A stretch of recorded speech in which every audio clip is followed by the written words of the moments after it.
Bismillahirrahmanirrahim. Assalamualaikum warahmatullahi wabarakatuh.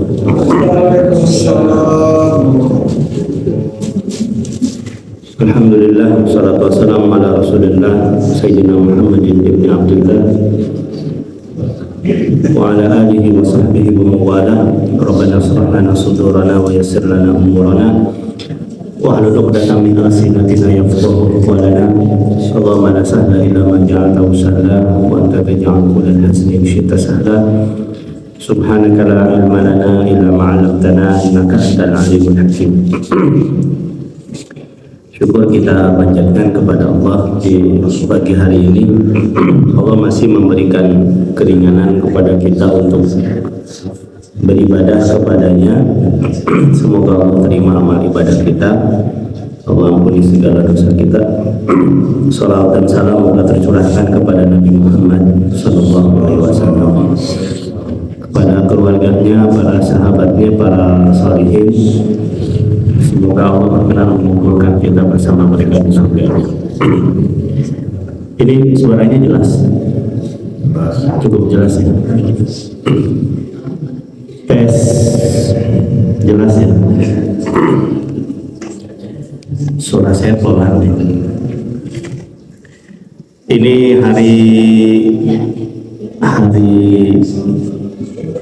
hari Sabtu kedua di bulan April. Jadi sesuai jadwal kita kajian tafsir ya. Sekarang surat Yasin. Karena dari belakang kan. As-Saffat sudah selesai.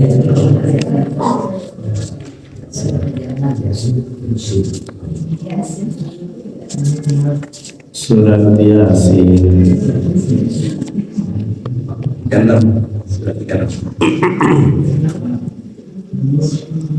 Surat ke-36.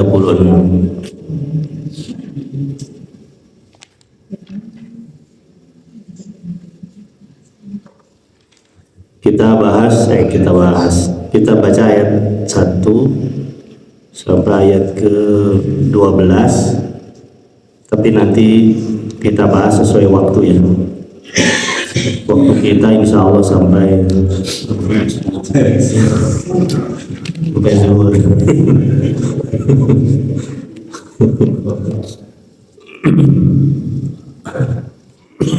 1 sampai ayat 12. Jadi kalau mushaf Madinah sampai paling bawah sebelah kiri terletak ayat 12 ya. Ini kalau mushaf Madinah, buka Pak Edi mushaf di mana ya?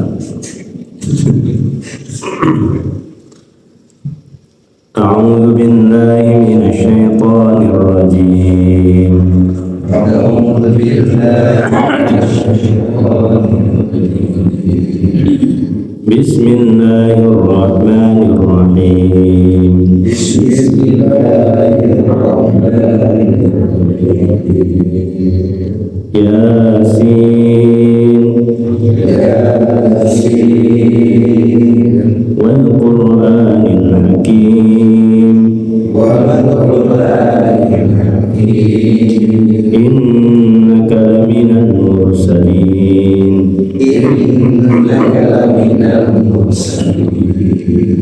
Ala siratim mustaqim. Ala siratim mustaqim. Tanzilal azizir rahim. Tanzilal azizir rahim.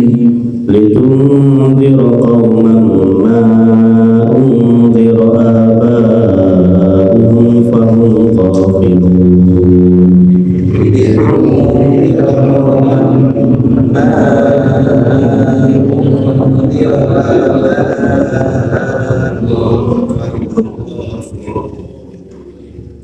لقد حق القول على أكثرهم فهم لا يؤمنون.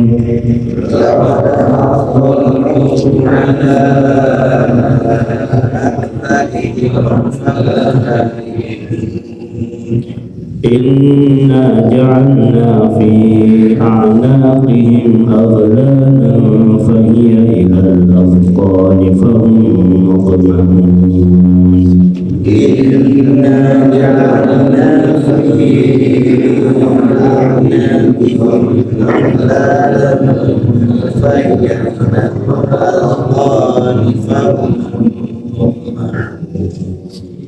وجعلنا من بين أيديهم سدا ومن خلفهم سدا فأغشيناهم فهم لا يبصرون وجعلنا من بين أيديهم سدا ومن خلفهم سدا فأغشيناهم فهم لا يبصرون وسواء عليهم أأنذرتهم أم لم تنذرهم لا يؤمنون وسواء عليهم أأنذرتهم أم لم تنذرهم لا يؤمنون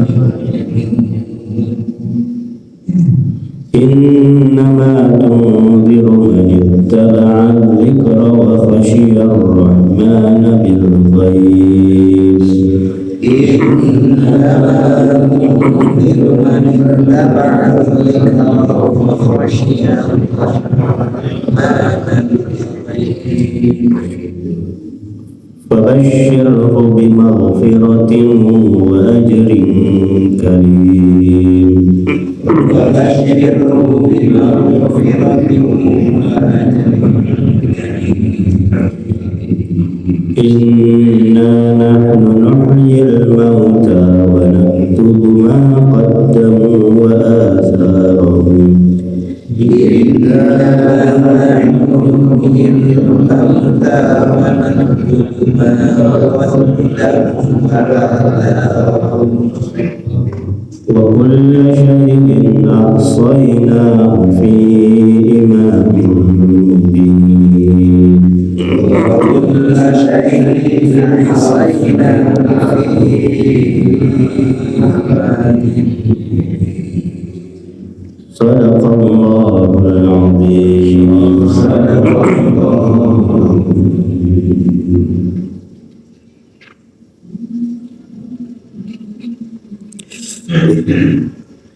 Alhamdulillah, Allahumma arhamna bil Quran.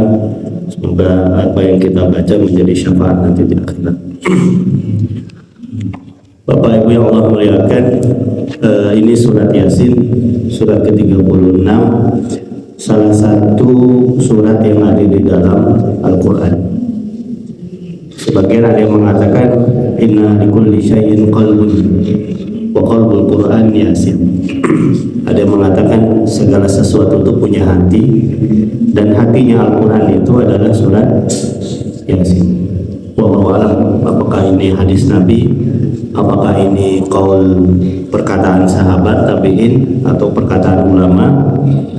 Tapi tidak dipungkiri memang di antara surat yang sering dibaca adalah surat Yasin, selain Inna a'tainakal kautsar. Ini di antara surat yang sering dibacakan.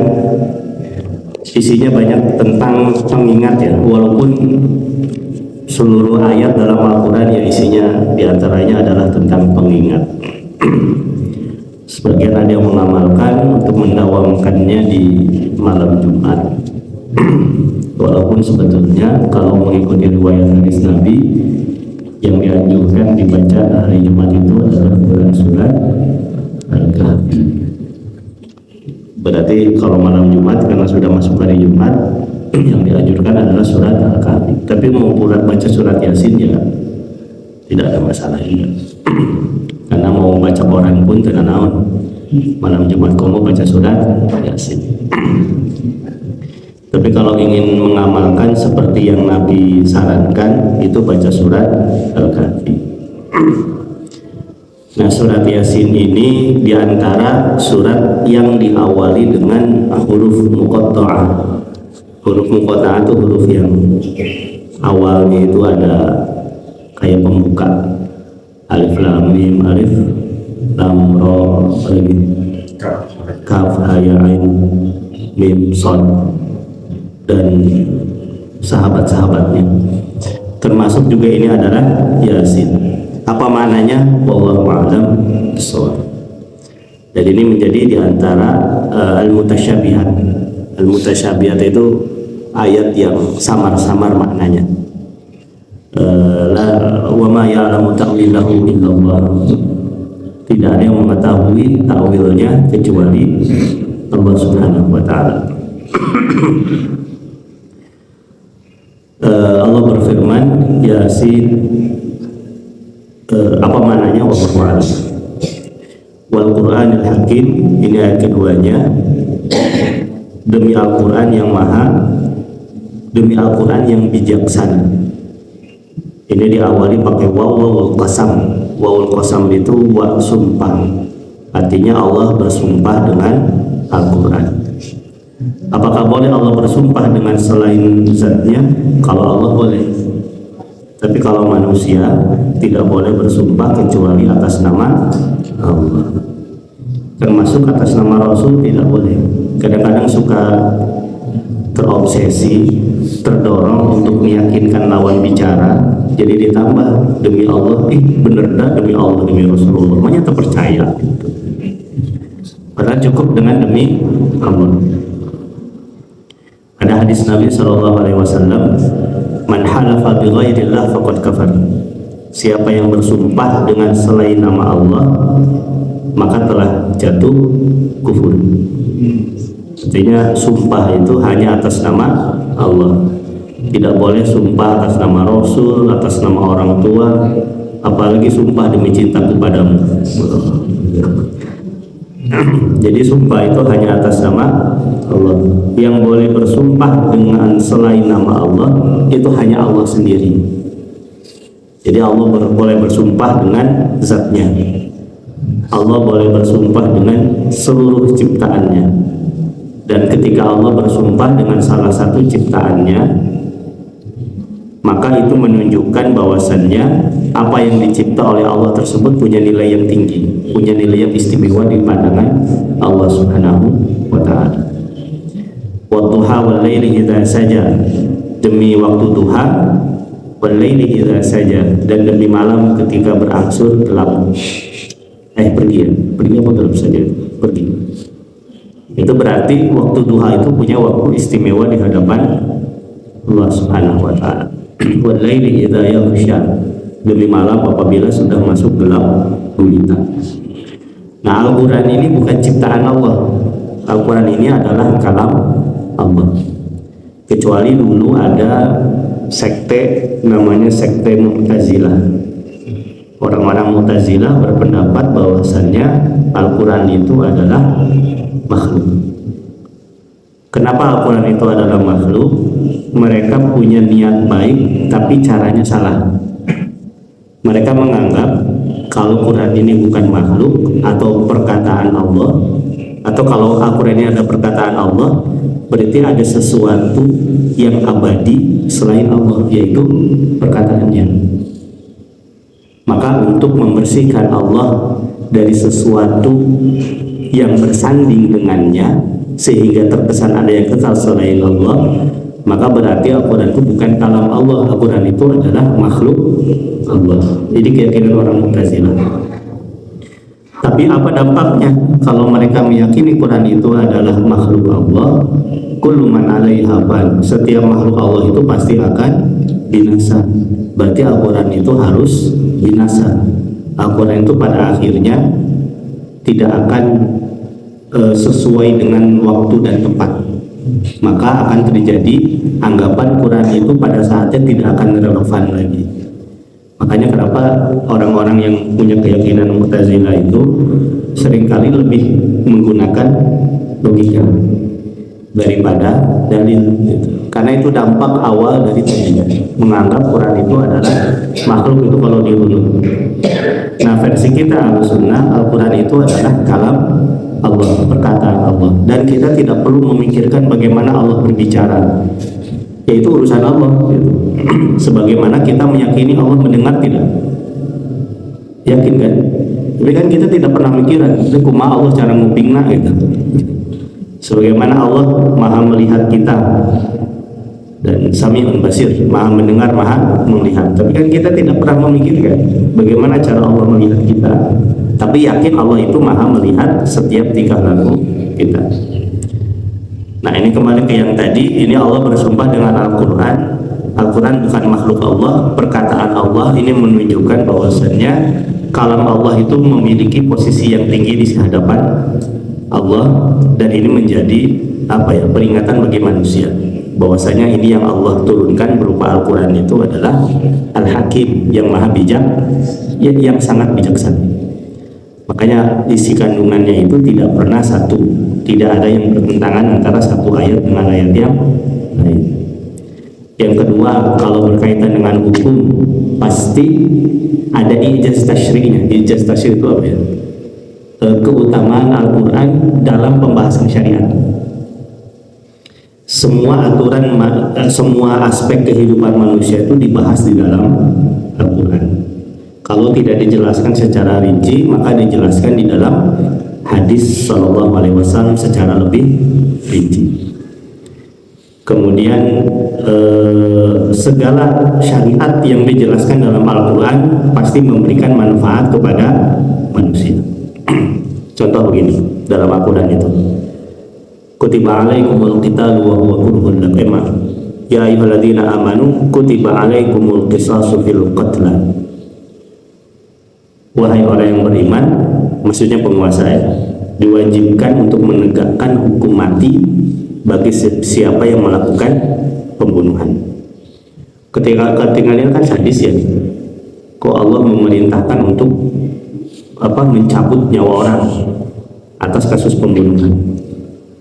Tapi ayat selanjutnya baru dijelaskan hikmahnya, walakum fil qisasi hayatun ya ulil albab. Di balik penegakan hukum qisas itu ada kehidupan di situ, wahai orang-orang yang berpikir. Makanya kalau kisos ditegakkan, apalagi dilaksanakannya di hadapan umum, menjadi efek jerah. Orang takut lagi melakukannya. Karena Allah jelaskan tadi, walakum fil qisasi hayatun ya ulil albab. Dan sesungguhnya di balik hukuman mati kisos itu ada hikmahnya kehidupan. Orang takut membunuh orang lain. Makanya di Jeddah itu kan ada masjid namanya Masjid Qisas. Di depannya ada tenda, udah berapa kepala itu lepas dari badannya di situ. Tapi anehnya itu di sana tegegeuman. Jam 12 malam saya lewat situ, biasa wae tegegeuman gitu. Coba seandainya ada kisos di Masjid Hidayatul Ummah, kata di Payun gitu. Kayaknya jam 12 malam tidak ada yang lewat, kecuali kalau kisosnya motong kepala sapi. Nah itu memang ada ada kondisi di mana di sana itu hal-hal yang berkaitan dengan juri kayak gitu tuh tidak dibesar-besar ya. Jadi biasa gitu. Jadi coba kalau di kita ada masjid yang di halamannya ada kisos, itu mulai keeng. Nah itu tentang Al-Quran. Jadi syariatnya itu di dalamnya banyak membicarakan tentang syariat dan penjelasan hikmah di baliknya. Makanya kenapa dalam Al-Quran itu di antara ijaz mukjizatnya itu adalah ijaz tasyri', keistimewaan Quran dalam penerapan syariat. Lebih daripada itu ada ijaz ilmiah tentang kemukjizatan Al-Quran aspek sains. Walaupun ini harus hati-hati, jangan sampai masuk ke wilayah teknologi gitu ya.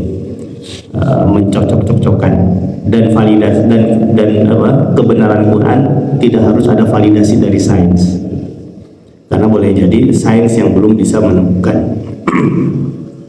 Tapi yang paling besar dari aspek kemukjizatan Quran itu adalah pada aspek bahasa. Jadi kalau ijaz ilmi itu hanya pada sebagian ayat, syariat hanya sepertiganya. Tapi kalau aspek bahasa, dari ayat 1 sampai ayat terakhir, Al-Quran itu mengandung aspek mukjizat, aspek bahasa tadi. Makanya itu yang menyebabkan ketika itu orang Arab terkejut, Nabi Muhammad yang tidak bisa membaca kok bisa mengeluarkan dari lisannya kalimat yang penuh hikmah, kalimat yang penuh ketakjuban, yaitu adalah Al-Quran. Dan sejak itulah akhirnya banyak yang masuk Islam, yang awalnya menentang kemudian masuk Islam. Yang paling populer itu adalah tentang masuk Islamnya Umar bin Khattab. Orang yang awalnya ingkar kepada Nabi, ingkar kepada Quran, hanya mendengarkan surat Toha ayat 1 sampai ayat 5 langsung masuk Islam. Walaupun sekarang banyak orang Islam yang didengarkan Quran angker tidak berdampak ya. Itulah hidayah dari Allah Subhanahu wa Ta'ala. Itu ijaz dari segi bahasa, dan mungkin yang bisa memahaminya itu adalah mereka yang betul-betul mendalami bahasa Arab. Makanya kenapa ada ungkapan yang mengatakan Umar bin Khattab yang mengatakan ta'alamu al-arabiyyah fa innaha juz'un min dinikum. Belajarlah bahasa Arab karena itu bagian daripada agama. Itu nggak bisa dipungkiri, bahasa Arab itu sangat kuat kaitannya dengan Islam. Walaupun Arab belum tentu Islam, tapi bahasanya itu sangat erat dengan Islam karena bahasa Al-Quran itu adalah bahasa Arab. Kalau ada riwayat dalam hadis Nabi itu bahwa maqala Rasul ta'allamu al-arabiyyah li salasin. Belajarlah bahasa Arab karena 3 hal. Li'anni arabiyyun, karena aku orang Arab. Wal Qur'an wa arabiyyah, karena Al-Quran berbahasa Arab. Wa lughatu ahli jannah fil jannah arabiyyah, dan bahasa ahli surga nanti ketika di surga adalah bahasa Arab. Jadi yang tidak bisa bahasa Arab tidak bisa masuk surga. Enggak otomatis nanti masuk ke surga walaupun tidak bisa bahasa Arab, otomatis langsung fasih berbahasa Arab. Artinya itu bahasa yang dipilih oleh Allah itu bahasa Arab, bukan bahasa Sunda. Nah, itu tentang bahasa Arab, dan alhamdulillah setelah saya pelajari ternyata bahasa Arab itu mudah. Saya lihat di Mesir anak 5 tahun tuh jago bahasa Arab. Udah kedetik jago bahasa Arab. Nah, sebagaimana di Bandung 5 tahun jago bahasa Sunda. Artinya apa? Bahasa itu memang kebiasaan. Sejago-jagonya orang bahasa ketika tidak dipakai akan berkurang kemampuannya, baik dipakai secara lisan atau secara lihat ya. Satu-satunya yang tinggal di Arab tidak bisa bahasa Arab hanya onta, karena memang binatangnya. Yasin wal Qur'anil Hakim, Al-Quran yang sangat bijaksana di dalamnya. Innaka laminal mursalin. Nah, ini kemudian Allah menegaskan tentang sosok Nabi Muhammad sallallahu alaihi wasallam. Innaka, sesungguhnya engkau wahai Muhammad, laminal mursalin, sungguh adalah orang-orang yang satu di antara sekian rasul yang kami utus. Dari rasul yang pertama yaitu Nabi Nuh alaihissalam. Jadi rasul yang pertama itu adalah Nabi Nuh. Kalau nabi yang pertama itu adalah Nabi Adam. Apa dalilnya? Kata Allah, inna auhayna ilaika kama auhayna ilaihim. Sesungguhnya kami berikan wahyu kepadamu wahai Muhammad sebagaimana kami berikan kepada Nuh alaihissalam. Tapi ya itulah, rasul yang pertama ujiannya pun berat. Ujiannya Nabi Nuh itu apa? Anaknya dan istrinya tidak masuk ajaran yang dibawa oleh Nabi Nuh, yaitu ajaran Islam. Sementara kaumnya ada, itu pun sebagian kecil yang masuk Islam. 950 tahun berdakwah. Artinya usianya lebih daripada itu ya. Alfasanatin illa khamsina aman. 1000 tahun kurang 50 berdakwah. Ada riwayat yang mengatakan pengikut setianya hanya 80. Jadi 950 tahun cuma 80 orang, yang mungkin orangnya ketika itu masih sedikit ya populasinya. Tapi terbayang usia ketika itu sangat panjang, usia dakwahnya pun panjang. Ada yang menyambut, ada yang ingkar, dan di antara yang ingkar itu adalah anak dan istrinya. Tapi tetap ya, kasih sayang orang tua kepada anak tidak pernah putus, ketika terancam mau tenggelam pun Nabi Nuh kan melihat anaknya minta tolong. Nabi Nuh berdoa kepada Allah kan supaya anaknya diselamatkan. Apa kata Allah tentang anaknya ini? Innahu laisa min ahli. Anakmu itu bukan keluarga. Jadi tidak dalam satu kakak. Mungkin di dunia masih dalam satu kakak, di akhirat mungkin tidak, beda kakak, beda kecamatan. Satu kecamatan surga, satu kecamatan neraka. Innahu laisa min ahli. Sesungguhnya anakmu itu bukan keluarga. Nah, ini jadi catatan yang ini sering kita bahas, pentingnya akidah. Sedekat apapun hubungan seseorang dengan orang lain, antara A dengan B, sampai itu ada hubungan darah, kalau beda keyakinan, kemudian salah satunya meninggal, disitulah perpisahan abadi. Tidak akan pernah ada perjumpaan di akhir. Tapi walaupun demikian, tetap Allah memuji Nabi Nuh dengan ungkapan innahu kana 'abdan syakura. Sesungguhnya Nabi Nuh itu adalah di antara hamba Allah yang pandai bersyukur. Jadi walaupun diuji dengan ujian berat, hal yang tidak lupa diucapkan oleh Nuh itu adalah ucapan syukur. Makanya kan di antara ahli surga itu di antara kunci ahli surga itu dua sifat, sabar dan syukur. Inna fi dzalika laayatin likulli sabarin syakur. Jadi ahli surga itu orang yang punya sifat sabar dan orang punya sifat syukur. Ini dua sifat yang berat untuk dipraktikkan. Punya rezeki sedikit atau banyak itu kita syukuri. Tapi dan cara syukurnya beda. Kalau syukur rezekinya banyak, syukurnya itu pertama hamdalah. Tapi yang paling berat bukan hamdalahnya. Yang berat itu adalah gimana menggunakan harta tersebut untuk cara yang baik. Pak Edi tiba-tiba dapat rezeki 10 triliun misalnya. Dia sudah malaikat mengamininya. Piraku ke kebagian di dia. Di antara syukurnya yang paling berat itu bukan ucapan hamdalahnya. Ucapan hamdalahnya mudah di awal. Yang berat itu adalah gimana uang itu didapat dengan cara yang baik dan nanti dikeluarkan pun dengan cara yang baik. Karena yang paling pertama masuk surga itu kata Rasul adalah orang yang miskin. Tapi ini bukan motivasi untuk jadi miskin ya, bukan ya. Tapi maksudnya adalah ini pun orang miskin yang soleh, karena kata Rasul seburuk-buruk orang itu adalah orang miskin yang sombong. Miskin sombong, udah dibanggakan. Artinya orang sudah miskin, susah hidup di dunia, tapi tidak taat perintah Allah. Ini rugi dunia akhirat. Yang berat ujiannya, hisabnya di akhirat itu adalah orang kaya, tapi ini yang tidak hati-hati.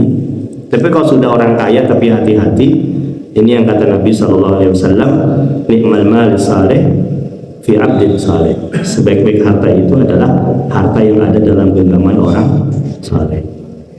Gimana harta yang dalam genggaman orang saleh? Ketika didapati, disyukuri dengan menggunakan di jalan yang baik.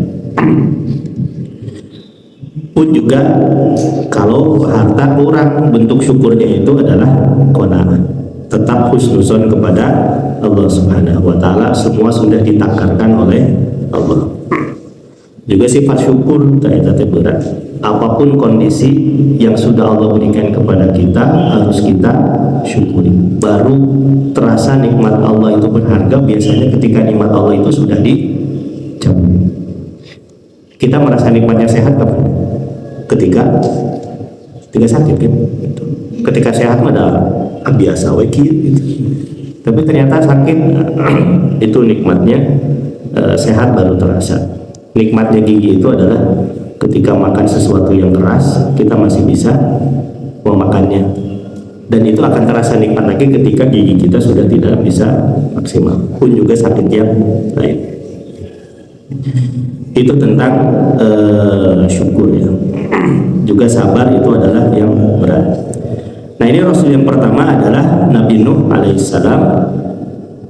Kemudian setelah Nabi Nuh, tingkatan kemuliaannya itu ada yang namanya Ulul Azmi. Ulul Azmi itu adalah Nabi Nuh, Nabi siapa lagi?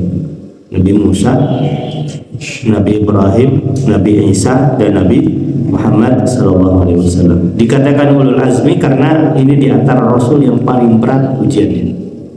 Ulul Azmi, makanya kan Ulul Azmi itu adalah yang memiliki semangat, yang memiliki juang, itu dalam berdakwah. Nabi Nuh jelas Nabi yang pertama, pasti berat. Kemudian Nabi Ibrahim, ini bapaknya tauhid, tonggak tauhid ya, walaupun pastinya tauhid dari awal, tapi yang paling sangat kelihatan karena ini banyak berhadapan dengan musuh-musuh Allah itu adalah Nabi Ibrahim. Nabi Musa karena berhadapan dengan Fir'aun. Kemudian Nabi Isa karena di situ banyak fitnah tentang ibunya yang bisa hamil tanpa sentuhan pria. Dan ini hanya Maryam ya. Tidak ada sekarang wanita yang bisa demikian. Kalau ada mahasiswi hamil pada belum nikah, neng nah hamil, abdi mah titisan Maryam. Ah, bohong, itu pasti sudah ada yang menyentuhnya itu. Itu mengenai itu hanya Maryam. Makanya kan Maryam itu diperselisihkan posisinya. Bagi orang Yahudi, Maryam itu adalah pezina. Karena ketika dia bisa hamil tanpa disentuh oleh pria, berarti dia berzina. Nggak mungkin secara logika menurut orang Yahudi Maryam itu hamil tanpa sentuhan pria, itu nggak mungkin. Pasti itu disentuh oleh pria. Makanya Maryam itu dalam kacamata orang Yahudi itu negatif. Nah, kebalikannya orang Kristen terlalu mengkultuskan. Ketika Maryam bisa hamil tanpa sentuhan pria, berarti itu adalah anaknya Tuhan, anaknya Allah. Artinya bapaknya siapa? Allah. Makanya konsekuensinya Yesus itu dianggap sebagai anak Tuhan. Islam itu pertengahan di antara keduanya. Tidak mengkultuskan Maryam dan tidak menistakan Maryam. Maryam hamil ya atas kuasa Allah, dan itu tidak menunjukkan bahwasanya anaknya itu adalah anak Allah. Bahkan Allah mengecam keyakinan yang mengatakan Allah itu punya anak. Nah, yang puncaknya itu adalah Ulul Azmi adalah Nabi Muhammad SAW. Yang kata Michael Hart ya, itu beliau mengatakan manusia yang paling berpengaruh sealam semesta ini adalah Nabi Muhammad. Artinya pengaruhnya sangat kuat. Seorang diri dakwah kepada seluruh umat manusia. Beda Nabi sebelum Nabi Muhammad ya, itu kan hanya diutus kepada kaumnya. Nabi Isa misalnya kata Allah wa rasulan ila bani Israel. Nabi Isa itu hanya rasul kepada bani Israel, tapi Nabi Muhammad kepada seluruh manusia. Tapi dampaknya besar. Muncullah masyarakat Islam. Makanya Michael Hart mengatakan Nabi Muhammad itu adalah rasul manusia yang paling berpengaruh. Yang kedua adalah ada yang mengatakan, saya lupa apakah Nabi Isa apakah Isaac Newton. Yang pasti yang keempat adalah Pak John gitu. Manusia paling berpengaruh. Innaka laminal mursalin. Nah, ini penegasan dari Allah, wahai Muhammad, sesungguhnya engkau itu adalah benar salah satu di antara rasul, dengan ditunjukkan bukti keistimewaan akhlaknya, karena khuluquhul Quran. Yang kedua, dengan ditunjukkan bukti mukjizatnya, Al-Quran. Kalau mukjizat sebelum Nabi Muhammad selesai seiring wafatnya mereka, tapi kalau mukjizatnya Nabi Muhammad sudah wafat, mukjizatnya masih ada. Sekarang mukjizatnya Nabi Musa, apa itu mukjizatnya? Tongkat ya. Tongkat dipukulkan ke sungai, sungainya bisa menjadi terbelah. Itu hanya tongkatnya Nabi Musa. Coba Pak Yogi misalnya tongkatnya dipukulkan, nanaonan gitu. Itu hanya tongkatnya Nabi Musa yang bisa demikian. Tapi kan tauhidnya Nabi Musa selesai, Nabi Muhammad wafat selesai tauhid. Nabi Isa yang bisa menghidupkan orang meninggal selesai. Tapi Nabi Muhammad sampai hari kiamat Allah kekalkan Al-Quran walaupun Nabi Muhammad sudah wafat. Maka kalau sudah demikian bukti nyata ditujukan oleh Allah, alasan apa lagi kita ingkar kepada Nabi Muhammad sallallahu alaihi wasallam. Makanya kalau kaitannya dengan siapa? Bani Israel. Kenapa mereka tuh ingkar? Pada Allah katakan dalam Al-Quran, Quran surat Al-Baqarah ayat 146 masalah. Alladzina atainahumul kitaba ya'rifunahu kama ya'rifuna abna'ahum. Sesungguhnya orang-orang yang telah kami berikan kitab suci kepada mereka, ya'rifunahu kama ya'rifuna abna'ahum. Sesungguhnya mereka mengetahui Nabi Muhammad sebagaimana mereka mengetahui anak-anak mereka. Ini ungkapan dari Allah tentang sebegitu tahunya mereka terhadap Nabi Muhammad. Ilustrasinya apa? Sebagaimana tahunya seorang ayah tentang anaknya. Kan pernah tuh bapak terkenal anaknya, pasti kenal kan sifatnya, baungna, bagirna, kasepna, taramandina gitu. Itu ayah itu kan pasti tahu. Sebagaimana ayah tahu kepada anak, itu punlah ungkapan tahunya ahlul kitab kepada Nabi Muhammad. Tapi saya kemarin dengar di PRFM ada kasus hampir salah tertukar anak ya di RSHS bayi RSHS itu. Dulu anak saya hampir gitu juga, hampir tertukar, tapi ini betul-betul tanpa disengaja. Dulu kan istri saya melahirkan di mana ya? Oh, di Harapan Bunda. Di Margahayu. Saya mikir istri kemana gitu. Di Margahayu gitu. Itu pas habis, biasanya kan kalau pagi-pagi habis dimandikan sama suster kan dibawa ke ruangannya, pas ditinggali asa bukan iya budak teh gitu. Bukan iya, nah jadi kieu gitu. Nah asa beda da ningali ka kaca abdi, nah dari masa kaset lah beda. Kayak itu juga ganteng sih. Masalahnya ini anak yang datang laki-laki, ya pun anak kan perempuannya gitu kan. Nah pasti bukan dia mah. Nah, itu kalau tidak disengaja sih mungkin, sangat mungkin, apalagi memang secara kode kelihatan. Nah itu yang khawatir kalau disengaja. Nah kembali ke yang tadi, pengetahuan Bani Israel kepada Nabi Muhammad itu sama dengan pengetahuan seorang ayah kepada anaknya. Artinya sangat tahu. Makanya kenapa ungkapan yang Allah gunakan untuk mereka itu bukan mereka tidak tahu, tapi apa? Wa qalu qulubuna ghulf. Mereka mengatakan hati kami tertutup. Jadi pengingkaran itu diawali dengan penolakan. Penolakan itu diawali dengan iri dengki. Kenapa Nabi terakhir bukan dari kalangan mereka, malah dari kalangan bangsa Arab? Makanya ini bahasa dengki, istilah dengki dalam Al-Quran, dalam hadis Nabi itu sangat besar. Dampaknya itu kepada yang lainnya. Nah ini kata Allah, innaka laminal mursalin ala siratim mustaqim. Kemudian kata Allah selanjutnya, ala siratim mustaqim, sesungguhnya engkau itu berada di jalan yang lurus. Maka kalau kita ingin cari jalan keselamatan cuma satu, yaitu jalan Nabi Muhammad sallallahu alaihi wasallam. Qul in kuntum tuhibbunallaha fattabi'uni yuhibbukumullah. Katakanlah hai Muhammad, apabila kalian mengaku cinta kepada Allah, fattabi'uni, maka ikutilah aku, yuhibbukumullah, Allah pasti akan cinta kepada kalian. Makanya ada yang mengatakan Quran lebih butuh kepada hadis daripada hadis kepada Quran. Tertangkap ya maksudnya? Para ulama mengatakan Al-Quran itu lebih butuh kepada hadis daripada hadis kepada Quran. Karena Quran itu butuh penjelasan, yaitu hadis.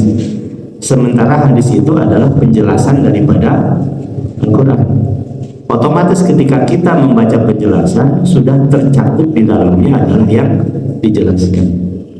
Nah, ini gambaran bagi mereka sedikit lagi yang berpendapat tentang ingkar sunnah. Ada orang yang mencukupkan dirinya dengan Quraniyun gitu. Pokoknya mah di ayat di Quran itu benar, yang di luar Quran tidak bisa. Itu tidak tepat ya, karena Allah sendiri yang memerintahkan kepada kita untuk taat kepada Rasulullah SAW. Yang terakhir ayat kelima, Tanzilal Azizir Rahim. Nah, ini penegasan lagi tentang Al-Quran, bahwasanya Al-Quran itu adalah Tanzilal Azizir Rahim. Dia yang diturunkan dari Tuhan yang Maha Al-Aziz, yang Maha Perkasa. Termasuk di antara perkasa itu adalah yang maha keras azabnya. Tapi setelah Allah menegaskan dia perkasa, dia menguasai segalanya, dan dia maha keras azabnya, di ujungnya Allah menggunakan kalimat Ar-Rahim. Allah juga maha penyayang bagi mereka yang dekat kepada Allah Subhanahu wa Ta'ala, dan rahmat Allah jauh lebih luas daripada dosa-dosa kita. Baik Bapak Ibu yang Allah muliakan, sesuai dengan tadi yang di awal disampaikan, kita baca sampai ayat 12, tapi kita bahas sesuai dengan waktu yang cukup. Sebetulnya sampai zuhur, tapi saya pangkas sampai jam 6. Baik, masih ada waktu untuk mendiskusikan kalau ada. Wallahu a'lam bishawab.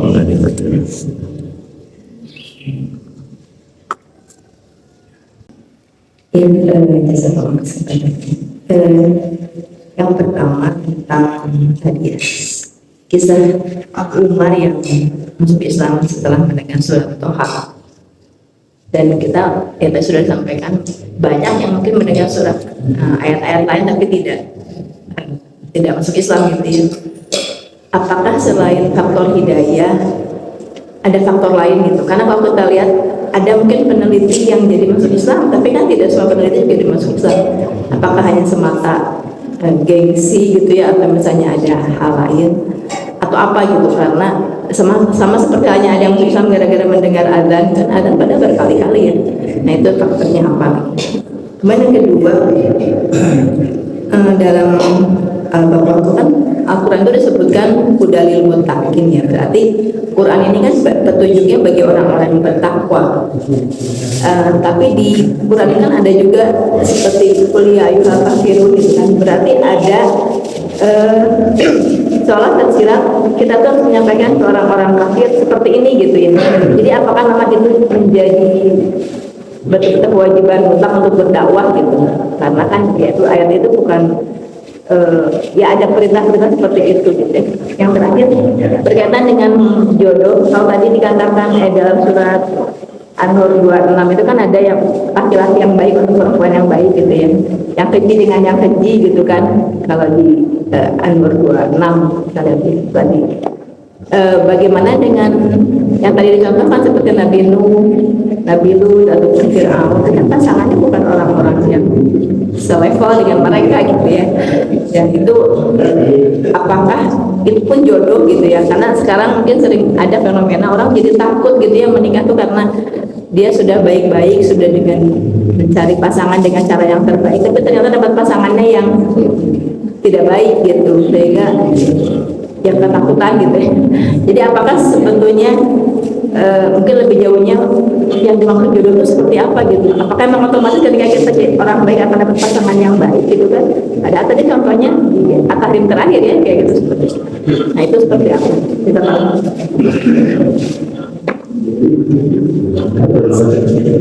Yang pertama tentang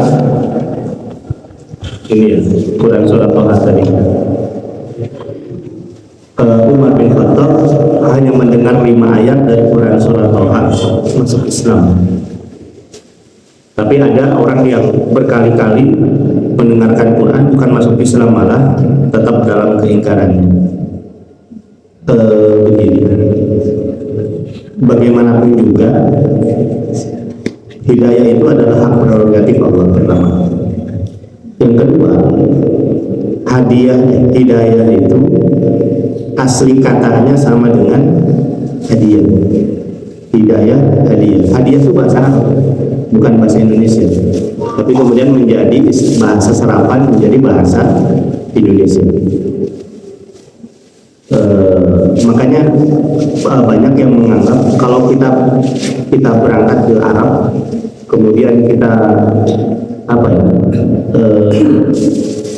berdialog dengan orang Arab, apa sih bahasa Arab Nahadiyah? Ya bahasa Arab Nahadiyah itu ya hadiah. Bahasa Arab hadiah itu bahasa Arab gitu. Jadi orang Arab itu ngerti istilah hadiah karena memang bahasa Arab. Yang tidak ngerti orang Arab itu adalah halal bihalal. Itu bahasa Arab, orang Arab tengartos. Makanya saking canggihnya orang Indonesia bisa bikin istilah Arab, orang Arab giliran. Makanya saya mengartikan halal bihalal itu bukan bahasa Arab tapi bahasa Indonesia. Bahasa silaturahim yang khusus dilakukan ketika bulan Syawal. Karena ketika di Mesir itu ada ketika saya belum tahu ya, ada halal bihalal kerjasama PPMI, Persatuan Pelajar Mahasiswa Indonesia dengan KBRI. Biasalah di Wisma Nusantara ada backdrop kan, halal bihalal kerjasama PPMI dan KBRI. Saya ngajak orang Arab, tulisannya halal bihalal pakai bahasa Arab, halal bihalal. Terus dia nanya ke saya, mana deh gitu, apa mananya ini? Saya bingung, ya orang Arab Cilegon apa?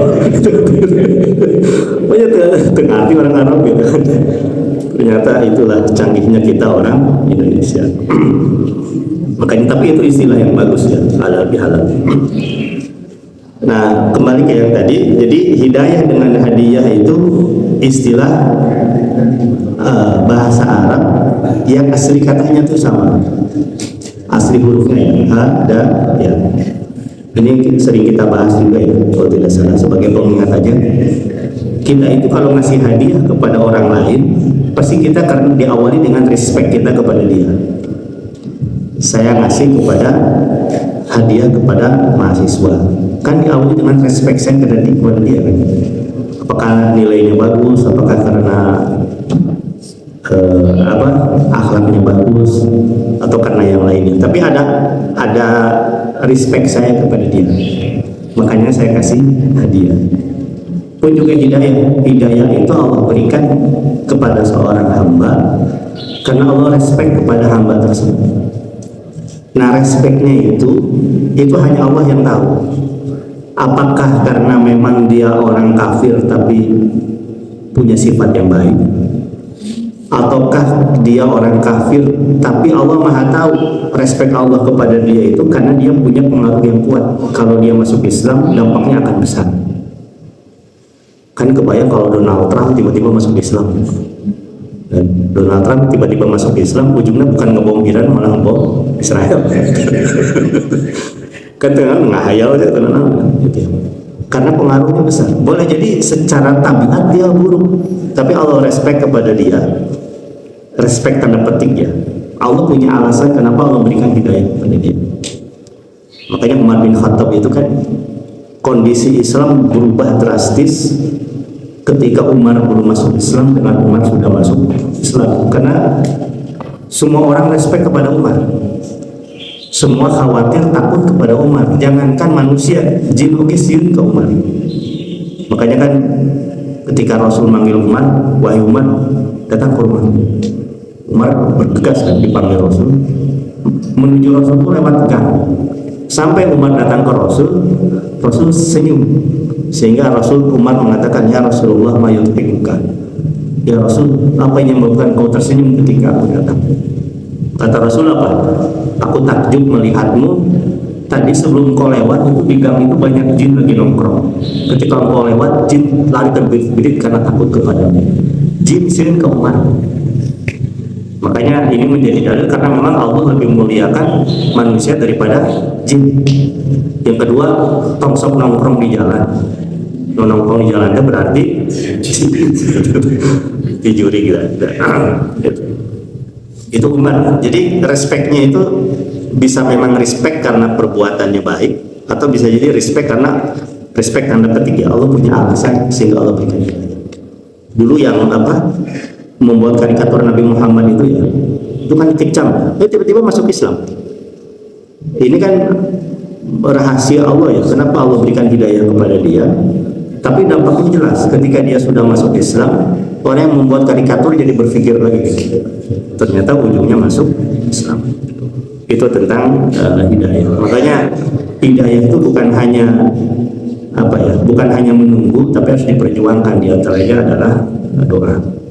Kemudian yang kedua apa tadi itu? Bentar.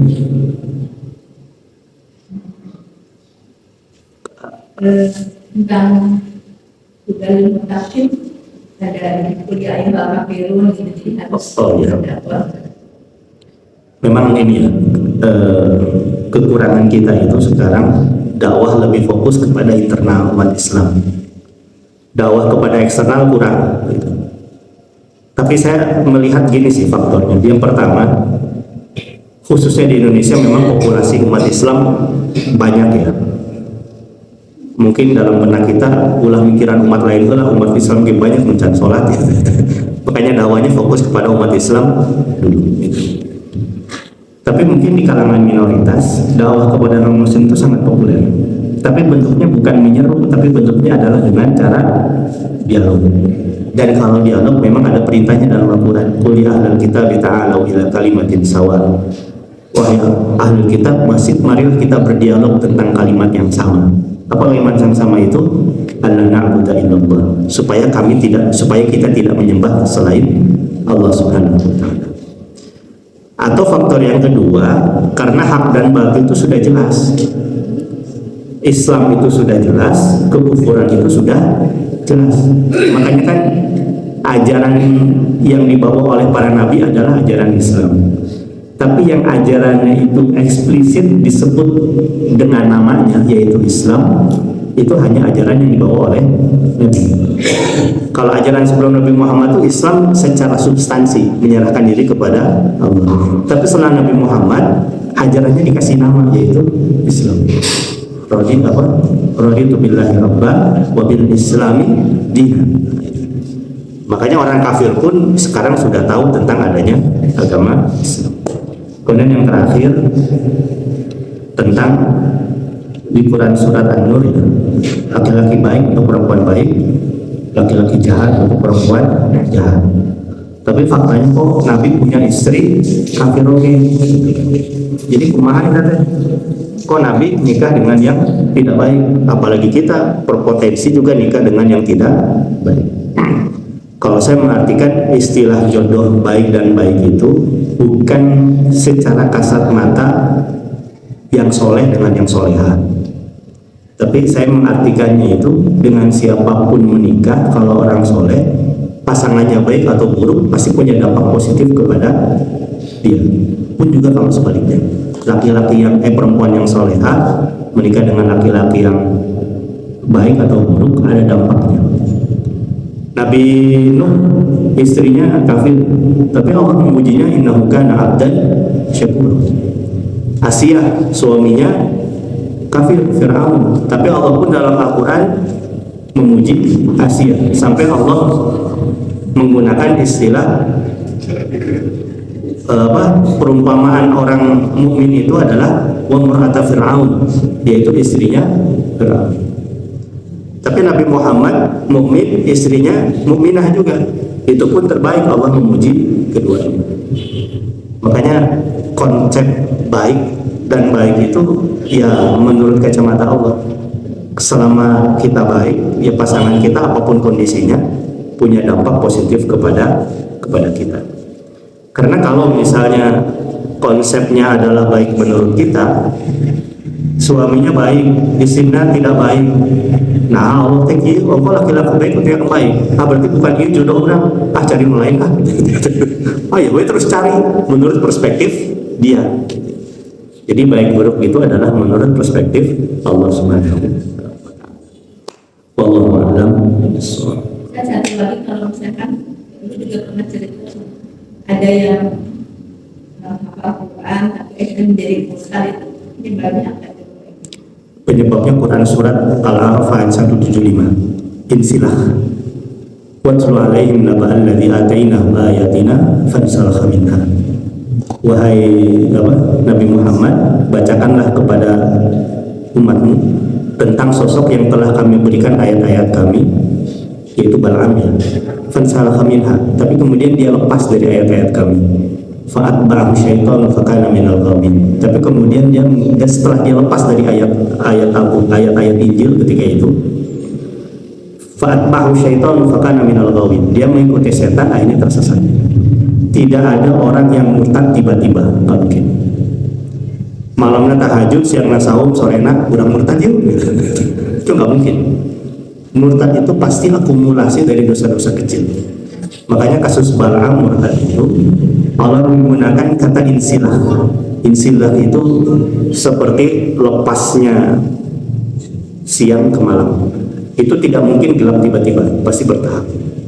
Nah, ketika Allah menceritakan bagaimana proses murtadnya Bal'am, Allah menggunakan kata istilah fansalakha minha. Dia lepas dari Injil. Makanya dosa kecil itu kalau diremehkan berakumulasi menjadi dosa besar. Orang menjadi tidak menganggap dosa besar itu sebagai dosa. Ujungnya apa puncaknya? Dilepas nikmatnya iman dari hati. Ujungnya menjadi dosa. Itu tentang kasus Bal'am. Padahal dia adalah ulama Bani Israel, tahu tentang Injil, orang sangat hormat kepadanya, murtad. Dosanya apa? Akibatnya apa tadi? Insilah. Dia pelan-pelan lepas dari ajaran kitab suci. Makanya kan kata Allah tentang Quran itu, ada orang yang bacaan Qurannya hanya sampai kepada kerongkongan. Baca tapi tidak ada dampak kepada dirinya. Usikum wa nafsi wa bittaqwa. Wallahu a'lam. Baik, Bapak Ibu yang Allah muliakan, sudah mendekati zuhur. Alhamdulillah. Kita cukupkan pembahasan kita. Mohon maaf atas segala kekurangan. Subhanakallahumma wa bihamdika asyhadu an la ilaha illa anta astaghfiruka wa atubu ilaik. Rabbana atina fid dunya hasanah wa fil akhirati hasanah wa qina adzabannar. Assalamualaikum warahmatullahi wabarakatuh. Waalaikumsalam warahmatullahi wabarakatuh.